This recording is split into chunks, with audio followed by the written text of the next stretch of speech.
Hello, everyone. Welcome to today's RD2RD Live Show. My name is Megan Boitano, and I'm really excited for our guest today, Nicole. Nicole, can you say your last name for me? I should have asked. Aucoin. Aucoin, that's what I was going to guess. Nicole Aucoin. And we're really diving into the topic of marketing, but a little backstory here. A year ago, when I went to Fancy for the second time as an entrepreneur, I remember meeting Nicole. I think it might have been at the Member Marketplace or one of the Any events. But Nicole just like exudes confidence and kind of competence, and yet she's really engaging and asking you questions about your business, makes you feel special and heard. And I was like, that one right there, this is someone who I can learn from. And you gave me your book, How to Grow a Nutrition Business from the Ground Up. And I was like, and she's written a book. I was like, okay, yeah. So, as an active member of the Nutrition Entrepreneurs, DPG, it's such a great, we'll talk a little bit about some of their events coming up later. The opportunity to have you on the live show and ask questions about marketing, because I know this is something that you're really passionate about, is a real treat. And then to share that with our community is even better. So, Nicole, thank you. Thank you for being here today. Thank And you. yeah, why don't you go ahead? All of us have a bit of a story as it comes to how we got to where we are. But now maybe you could frame this for us in how you kind of really started to specialize, I guess, in marketing and helping gym owners. Just talk us through how you got to where you are. Yeah. I think, we both have a passion, like an entrepreneurial passion, and we have passion for nutrition, and being able to combine those is probably the coolest thing that I could have ever imagined doing. And uh, backstory, I was working in the hospital, ended up opening a private practice and had no clue what I was doing and made a million mistakes and lost a ton of money and a ton of leads because I wasn't following up with people regularly, or, just things that happen when you're trying to figure out a business. And uh, fast forward a few years, dialed in some of those details of figuring out how to save money and be more efficient and not lose clients and keep clients reoccurring instead of starting at 0 clients every month. And I ended up writing a book about it because I was hoping that I could save dietitians the struggles that I went through as a gym owner and dietitian, private practice dietitian. And we ended up opening up a CrossFit gym. So we do nutrition and business at or nutrition and fitness at our HQ location.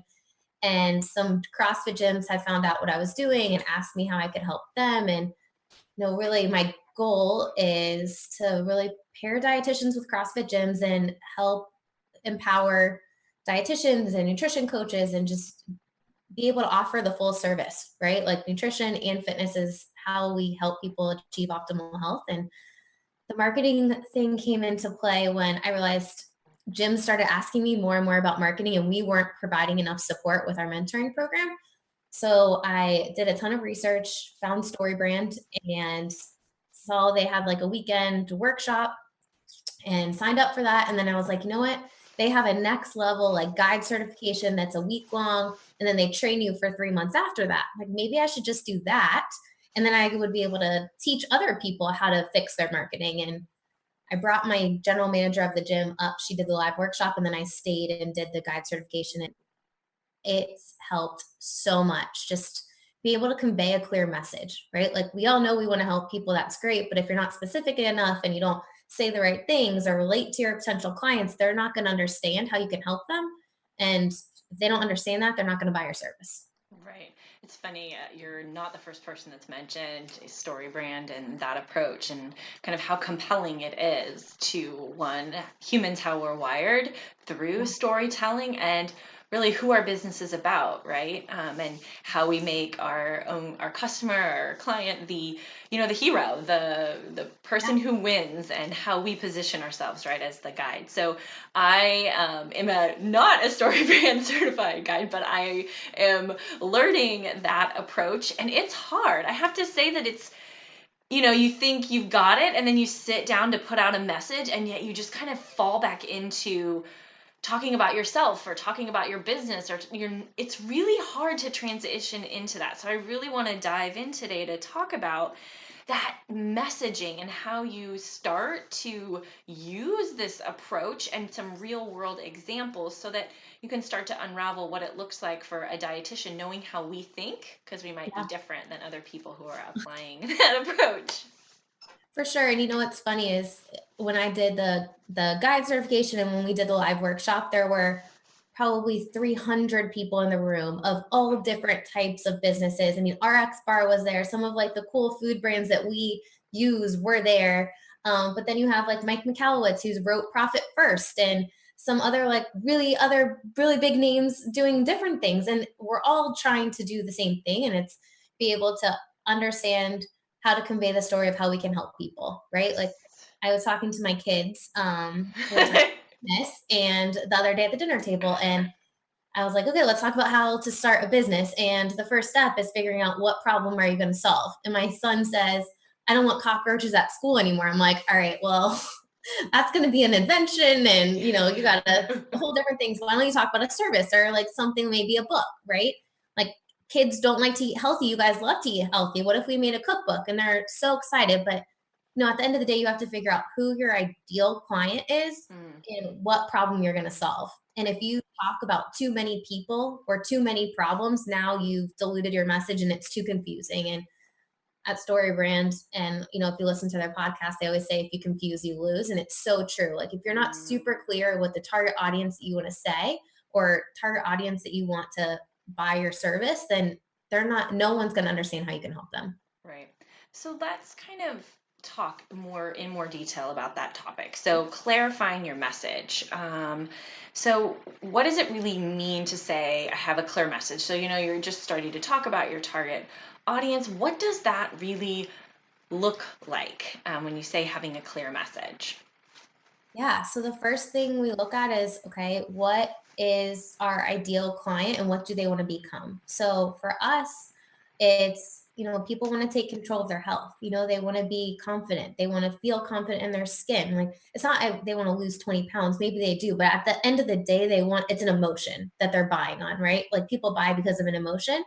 And most people, at least like how we share our story, is that people want to take control of their health and they want to feel confident in their skin. And then you backtrack from there. Okay. So who's the person that wants to feel that way? Someone that's frustrated and overwhelmed because there's too many diets out there, right? Like you Google search diet, there's a million different diets out there and there's so much misinformation and like, you know, health trends out there and neighbors that are doing a different diet. And it's just confusing. And like, we should acknowledge that problem. Like it is confusing because there's so much information, but you know, where you can come in as showing empathy, like we understand that it's confusing, but we also are the nutrition experts and we can help you figure out exactly what you need to do to be successful and take control of your health. So you have to, you know, show empathy and authority without just talking about yourself. That's one tiny piece of the puzzle, right? Yeah.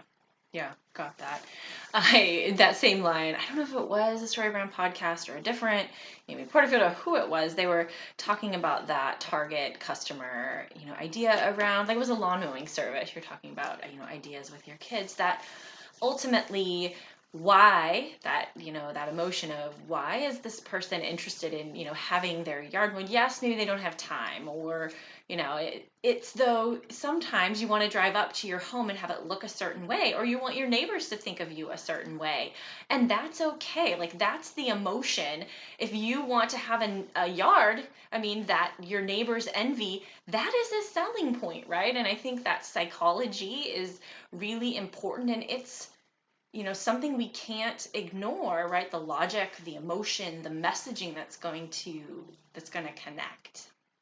You know, I think even like talking about the lawnmower, I would even say something like, do you feel frustrated because your lawn doesn't look as good as your neighbors? You know, like how many times have you looked at the other neighbor and like, dang, their lawn, like I'm frustrated because my lawn doesn't look like that. And Right. frustration, like people are more likely to take action on something negative, like frustration, overwhelming than the positive, what it could be. So like knowing where someone's going is important to like highlight the positive, but it's interesting. People are more likely to take action when you show the negative. So I'll give you an example. When we did the StoryBrand guide certification, when I came back, I was like, we need to create a lead capture tool. And I want to be able to have this lead capture tool be able to be used by all the gyms running our program and dietitians. So originally it was like this nutrition ebook, like starter guide, right? Sounds great, but no one, I don't know. It wasn't that many people, maybe like 200 people downloaded it. It wasn't converting, right? It wasn't not as great. So then we made one that's the top 5 mistakes people make when losing weight. Now we have probably 10 people every day download that thing and have so many more clients because people are more likely to take action to prevent them from failing or making a mistake than succeeding. And that's just the nature of all of us, right? And that alone was the $20,000 I spent to go through the StoryBrand guide certification to figure out, okay, what will cause people to take action? And if you're not talking about the potential failure or what's the frustration, then you're missing out on business. Right. Oh, that's really a good point about,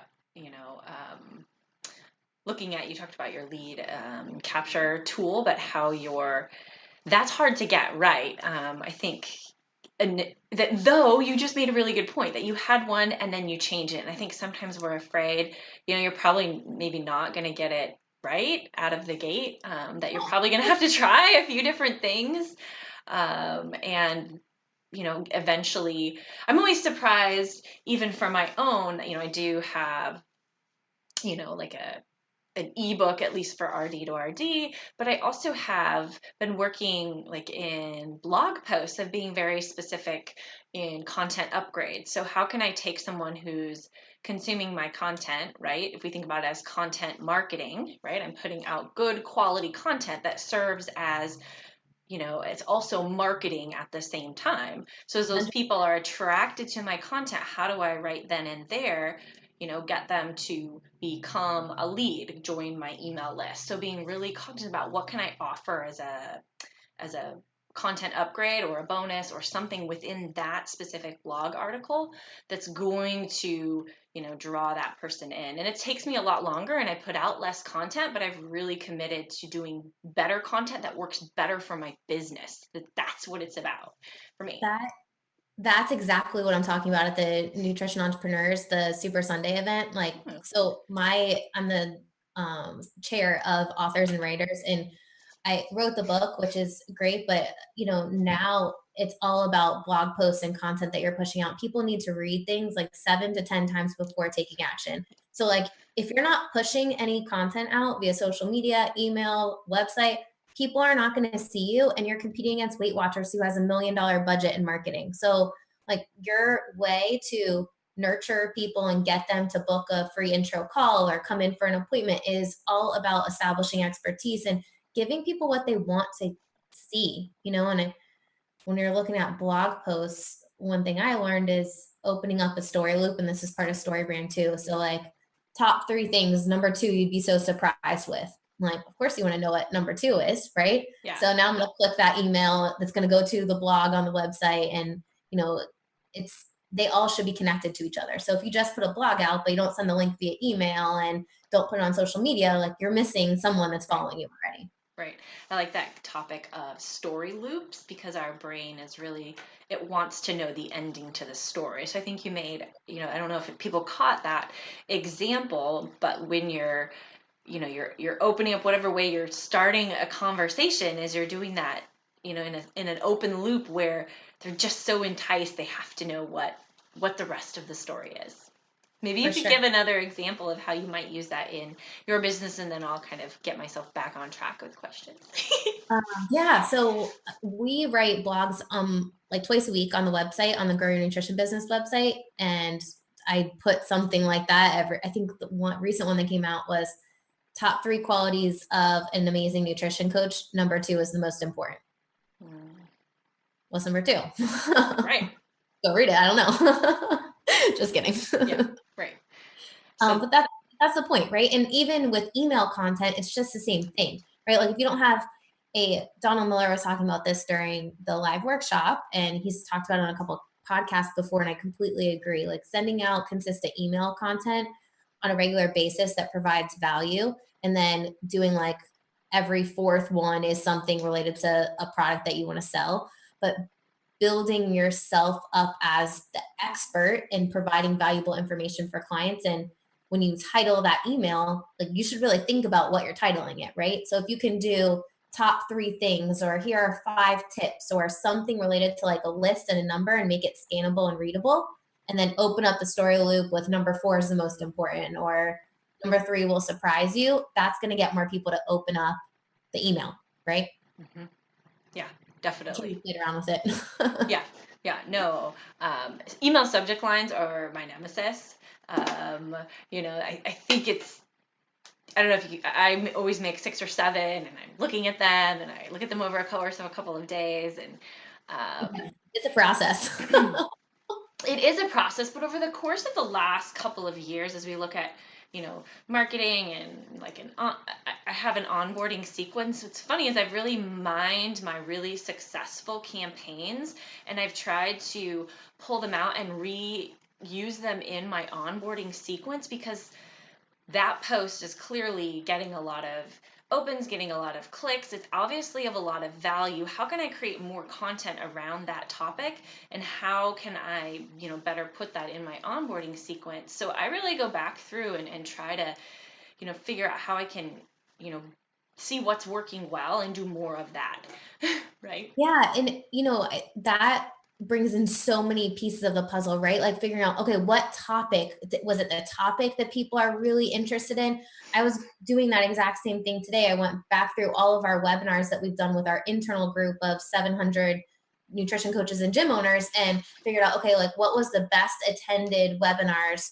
What supplemental webinars could we do that could complement that super popular one? And, looking at open amounts for your email content, looking at your website, how many people click to a specific blog, social media, how many people went to your website from a specific post that you made. All of those things you should be looking at so that you can keep saying the same thing 7 to 10 times in a different way, right? Mm-hmm. Yeah, it's true. It's true. People need 7 or 8 touch points before they're probably going to, decide to take action or work with you. So you really have to provide that number and the same piece of content, reusing that in a few different ways.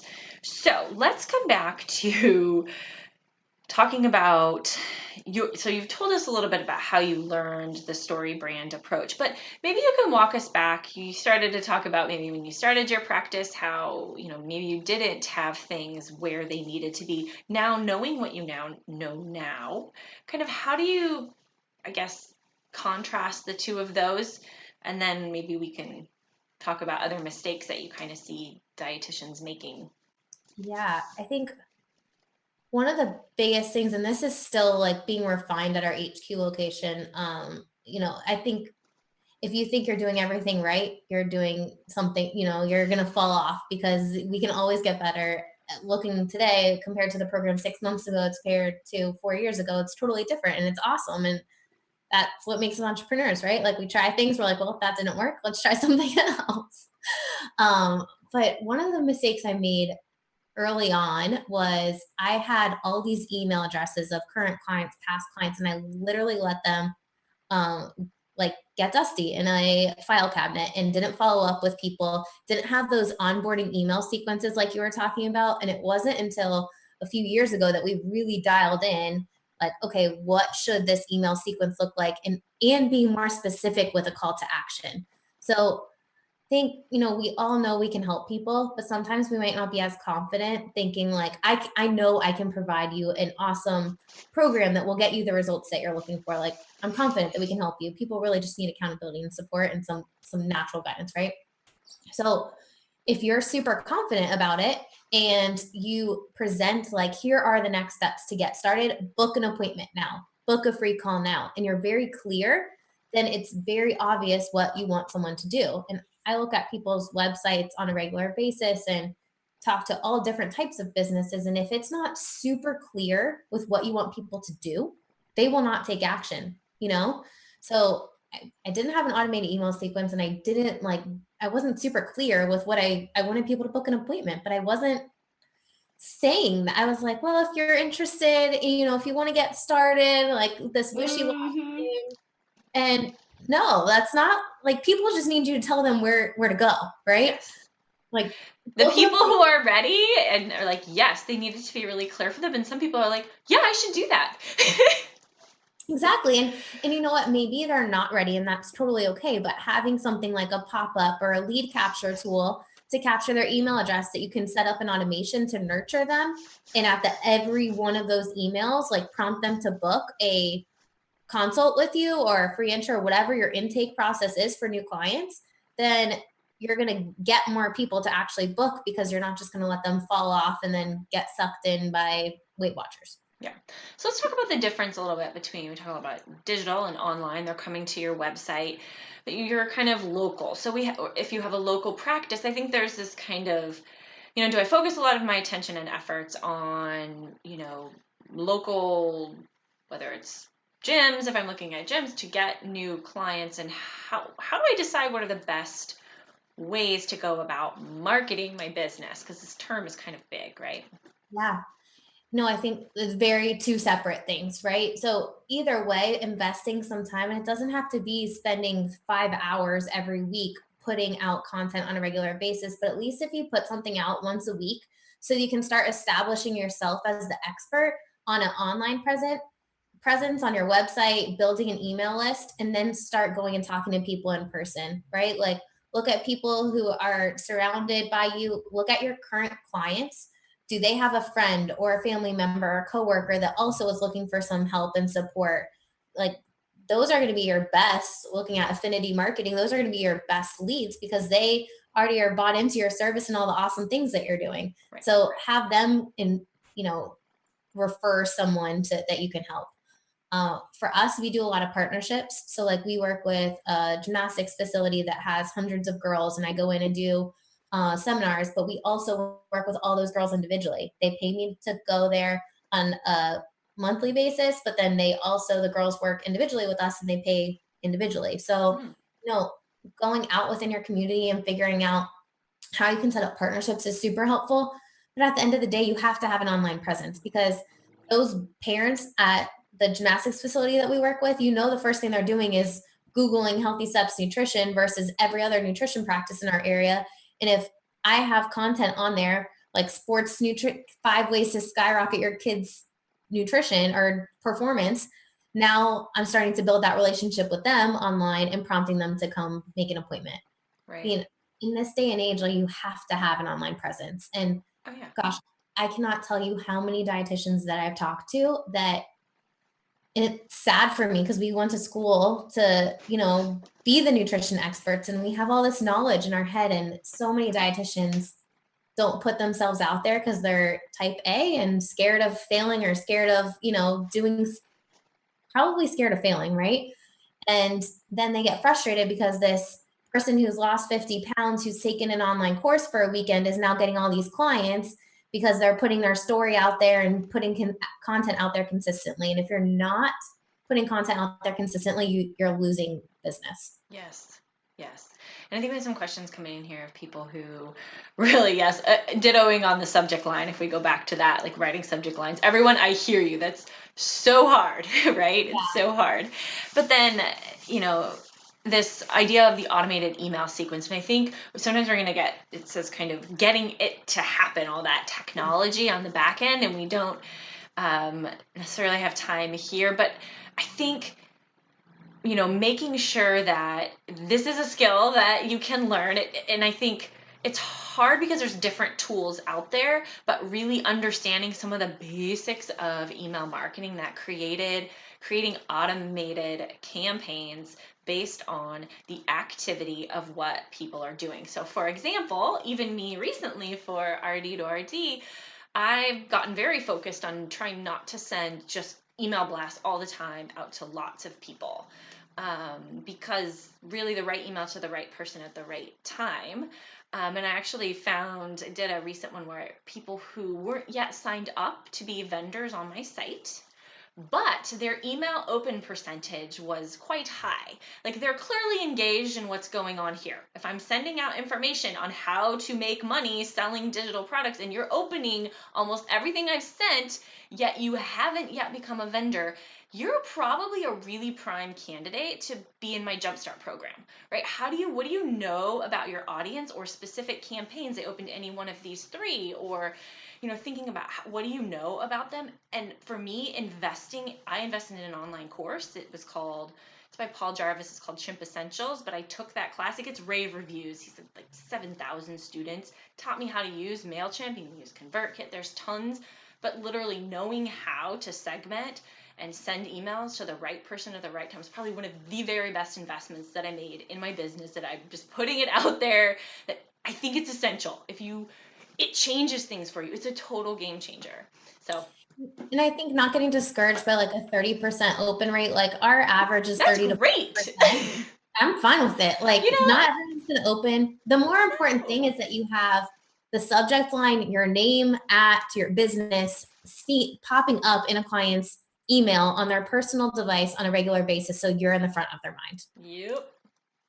Because think about those businesses. I was just thinking about one I order photos from. I order like family photos. Whenever I have printed photos, I order from a website called MPix.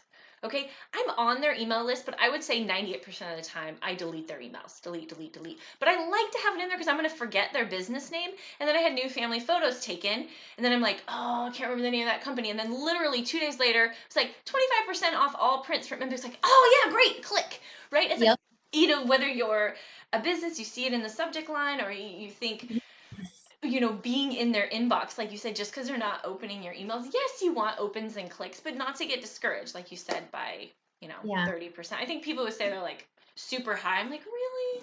I don't know about that. Yeah, I feel like that is really high. And when you look at the average, I think it's like 20% or something is the average. Yep. We use MailChimp too, and it is overwhelming at first to figure out like, how the heck do you do this? And the cool thing about automations is once it starts, you don't have to think about it unless you want to change it, so like, it's a time investment on the front end, but then it works for you forever. And yeah, automations is definitely key for sure. Automations is key.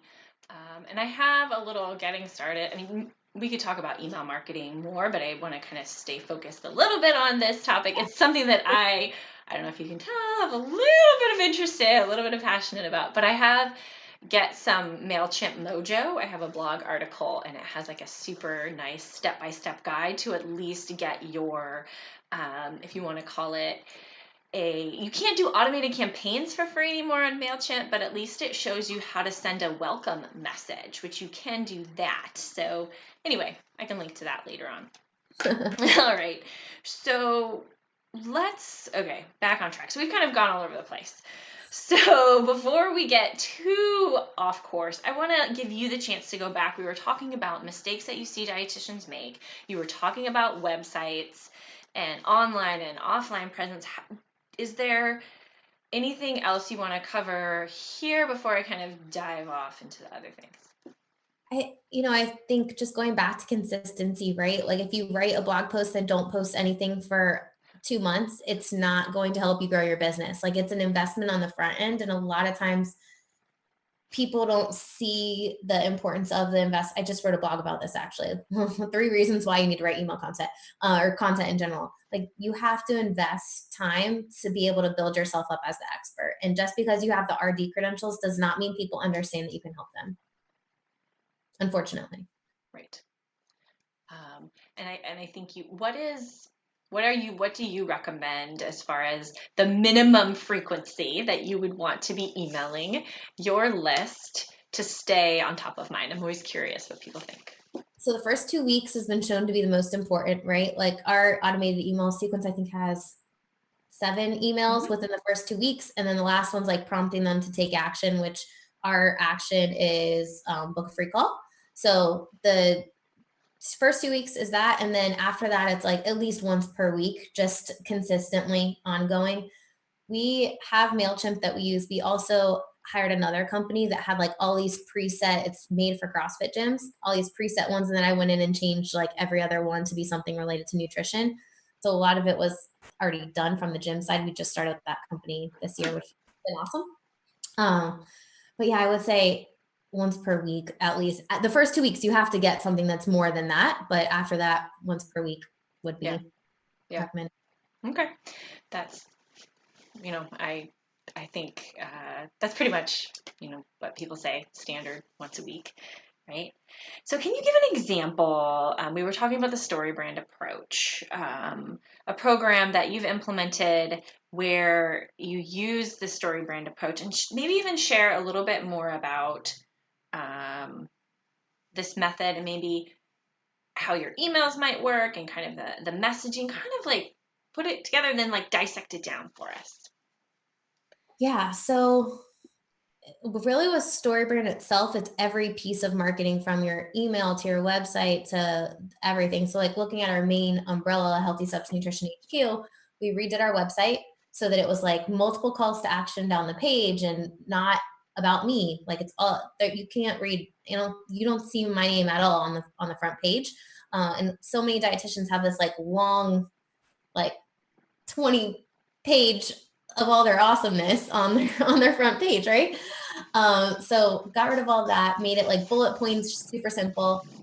Then we put a pop-up of the top 5 mistakes on there, had automated sequences of things people ask, right? And there's a blog post coming out on Monday of 20 nutrition related email content ideas. So on our website, take a look at that, grownutritionbusiness.com.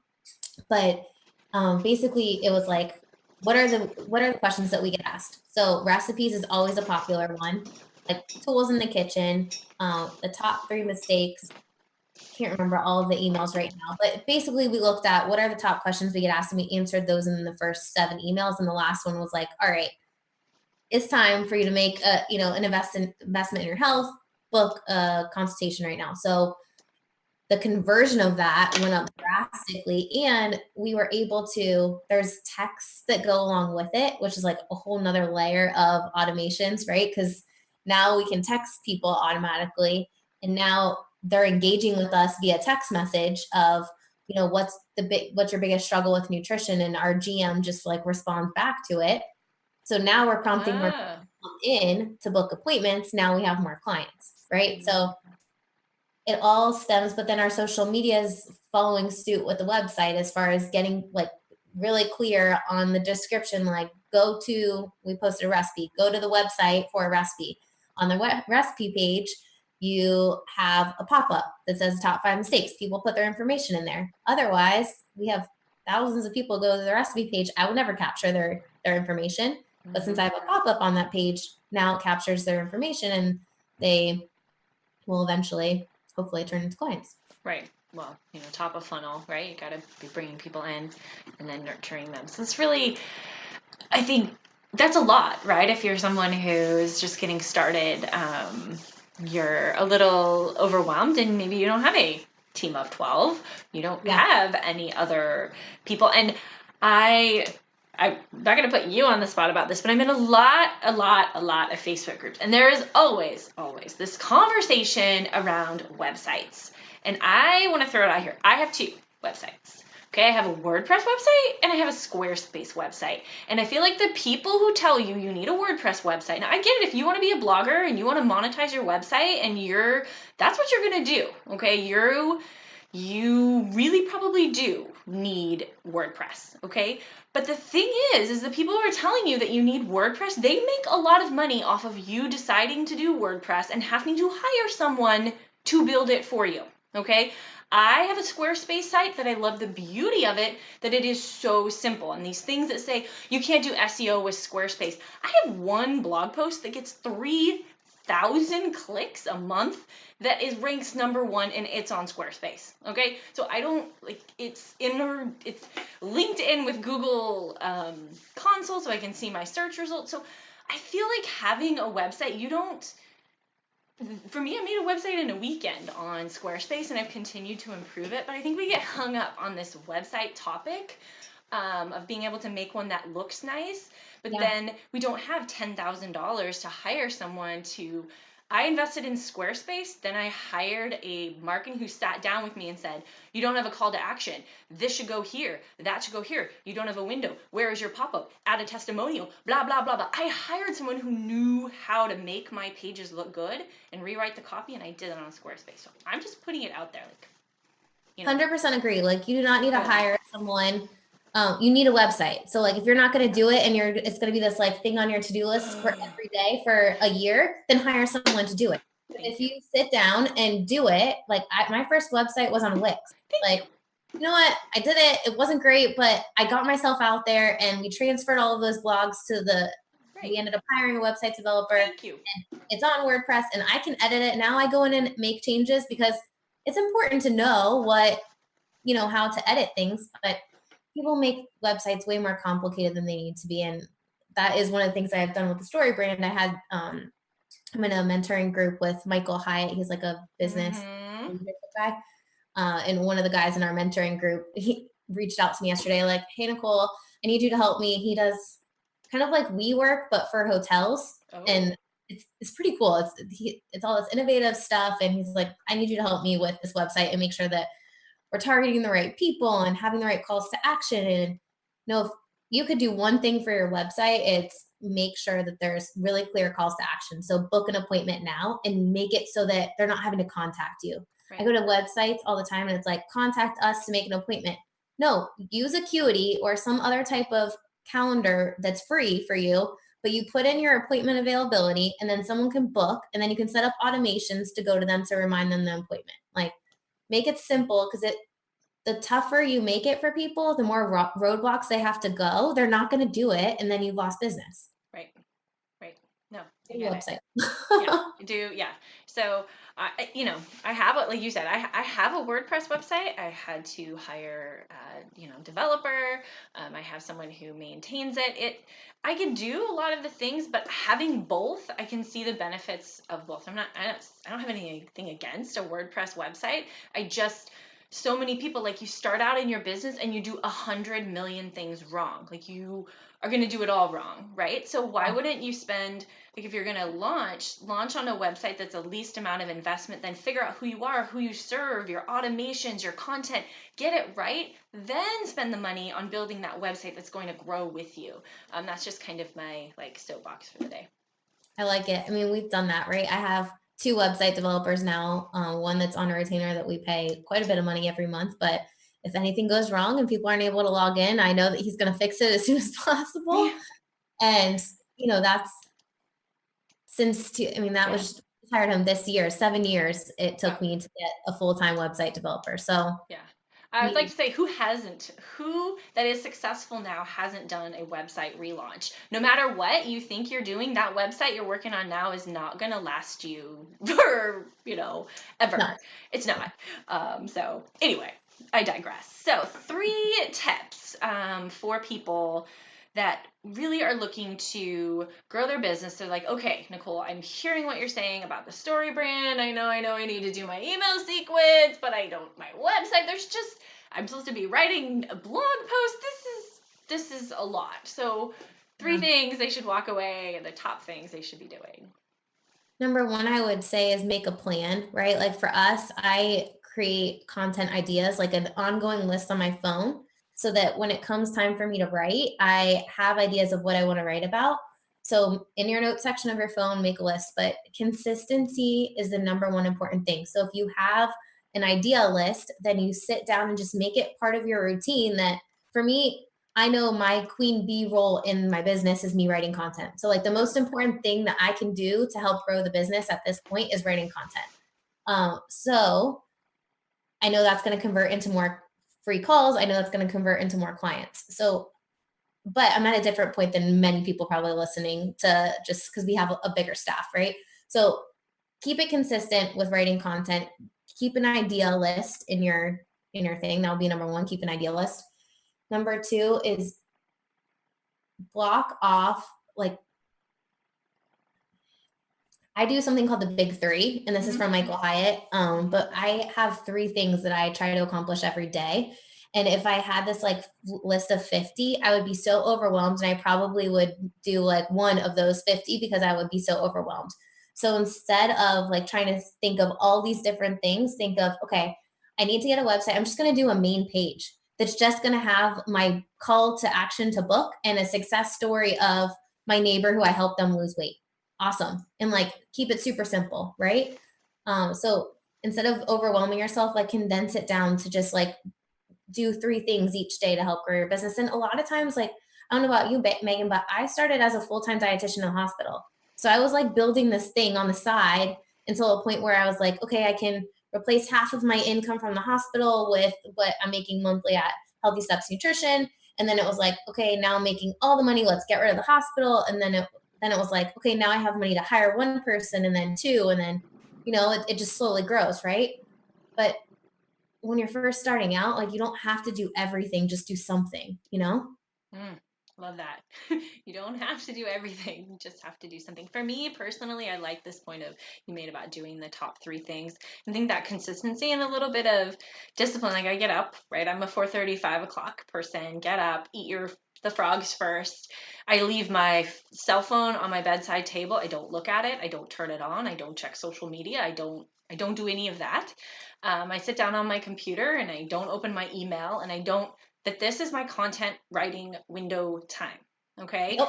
And those are the 3 things that I have to do. If that's an email campaign, I do get to open up MailChimp and I do get to start that email campaign. But it's really, really hard when I sit in front of that MailChimp campaign and I'm like, I'd rather, like, that distraction, right? And that, and this year started meditating. I meditate every day, and the ability to focus. Focusing is the secret, okay? That so Yeah. many of us being able to choose what your mind is going to focus on. And I think for me, that daily practice of meditating allows me to remember, if I can focus on the breath, I can take that knowledge, I can focus on a point of reference. And right now, I'm not going to let that become something else. And I'm going to sit down and I'm going to focus and I'm going to get it done. So I think people say, I can't believe how you get a lot done. I mean, a lot of people, I'm sure they say that to you as well, but I think focus is that secret sauce that can be hard to get. I think setting yourself up, for me, once my kids get up and the toddler throws a fit, or my son can't find his pants, or he's freaking out because he doesn't like those pants or won't eat breakfast, like, my creativity for the day is completely shot.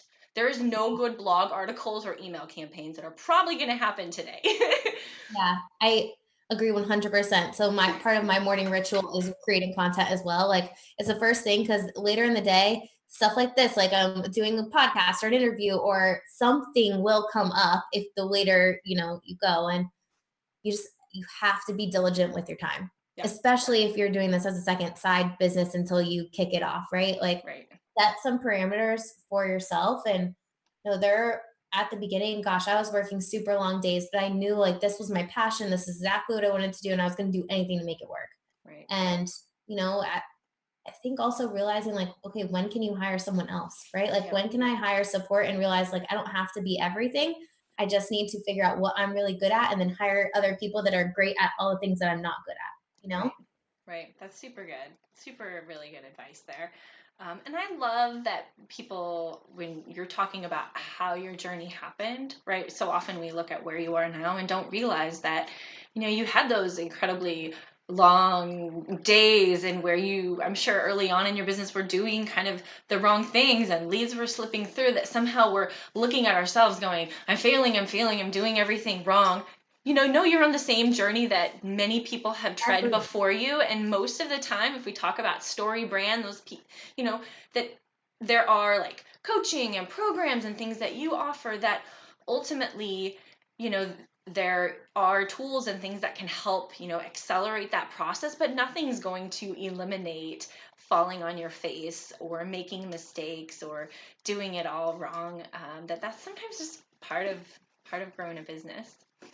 Yeah, I think, one of the things I did early on, in 2014, I hired a mentor, and that probably was one of the best things that I could have done. And I still have him. I've hired other mentors since, but he's really helped me kind of, you get to a point where you have so many shiny objects in front of you, different partnerships and, like, all these really cool things. And I am like, if you look at, I don't know, have you ever heard of Colby, like the Colby test? It's one of those. I've heard of it, but I haven't done it. So it's one of those personality tests, and it tests you on a few different things, follow through, and quick start is one of them. And I was like a 9 out of 10. Like, I get so excited about something, I run with it. And then after it's up and running, I'm like, okay, where's the next thing? Like, I'll pass this on to someone else to manage. And then, I think that's a strength, but then also like a weakness too, because you get really excited about a lot of things, right? Mm-hmm. So hiring Yeah. to help me kind of dial in, all right, what do I need to really focus on now? What's going to give me the best return on investment as far as my time? Yep. And make sure that, like, we have 2 kids at home, and my husband works for the fire department, but is, possibly going to be supporting us with the business soon. So it's like making sure that we're setting up ourselves for success and making sure that we're able to support the team, right? Right. That's a really good point. So before we wrap up, I want to give you a chance to find out how people can connect with you. And also, you had mentioned for those who are going to Fancy, but at least if people want to learn more about you, where can they go? Yeah, growyournutritionbusiness.com is the business mentoring. So we help dietitians build private practices without reinventing the wheel, utilizing all the tools and resources, kind of not more like the business side. So like how to set up pricing and packages and ongoing content. We built an app. Yep, go to growyournutritionbusiness.com, book a free call. I love talking to dietitians. So much fun to hear everyone's stories and be able to give some support. If you're going to Fancy, gosh, it's this weekend already. Any has events almost all weekend. We have the Saturday night event. Super Sunday is for all, we're combining all the specialty groups into one awesome night. And we're going to talk about how to leverage different pieces of the puzzle, social media, content, lots of different things. So we're going to talk about that, and we'd love to have you there. We have some cool swag for everyone that comes. So make sure you Mm. register.